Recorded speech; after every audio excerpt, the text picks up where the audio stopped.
भारत को कहा गया सोने की चिड़िया, गोल्डन स्पैरो। तो कौन सी वजह थी कि भारत सोने की चिड़िया रहा? पहली वजह नेचुरल रिसोर्सेस, प्राकृतिक संसाधन, नेचुरल रिसोर्सेस, नेचुरल रिसोर्सेस, प्राकृतिक संसाधन, fertile plain, mines,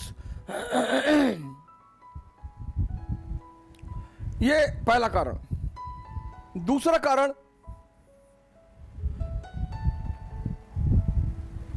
monsoon. Monsoon ने भारत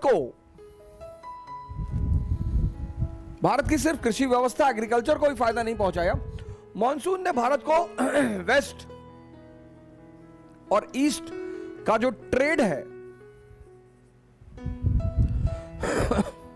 वेस्ट और ईस्ट, यूरोप और पूरब एशिया के बीच का जो ट्रेड है, उसका हृदय स्थल बना दिया, केंद्र बिंदु। पालस ने मॉनसून की खोज की और वहीं से सी ट्रेड की कहानी शुरू हुई। अब आपकी स्टीयरिंग किसके हाथ में है? मॉनसून के हाथ में। तो आप जून के महीने में जब मॉनसून से चलोगे अरब सागर में, तो डेस्टिनेशन क्या होगा? भारत। और अक्टूबर के महीने में जब आप रिटर्न होगे तो डेस्टिनेशन क्या होगा? भारत। मॉनसून ने भारत को यूरोप और एशिया का जो ट्रेड था उसका केंद्र बिंदु बना दिया, सेंटर पॉइंट बना दिया। इसलिए आप देखोगे जैसे ही मॉनसून की खोज हुई वैसे ही दक्कन में राज्य की स्थापना भी हुई।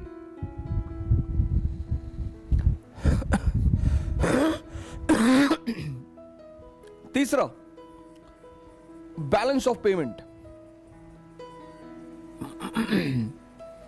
भुगतान संतुलन। बैलेंस ऑफ पेमेंट भारत के पक्ष में रहा। मैक्सिमम एक्सपोर्ट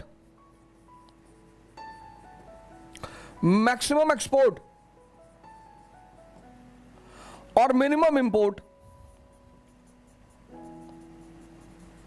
मैक्सिमम एक्सपोर्ट और मिनिमम इंपोर्ट, मैक्सिमम एक्सपोर्ट, हमारे सेल्फ सफिशिएंट विलेज रहे, आत्मनिर्भर ग्राम, हमें बाहर से कुछ खरीदना ही नहीं था। दो चीजें जो बाहर से विशेषकर आती थी वो भी शाही वर्ग के लिए, एक तो घोड़े आते थे और दूसरा शराब। तो भुगतान संतुलन भारत के पक्ष में रहा, बैलेंस ऑफ पेमेंट भारत के पक्ष में रहा। इन तीन चीजों ने भारत को सोने और चांदी का सिंक बना दिया।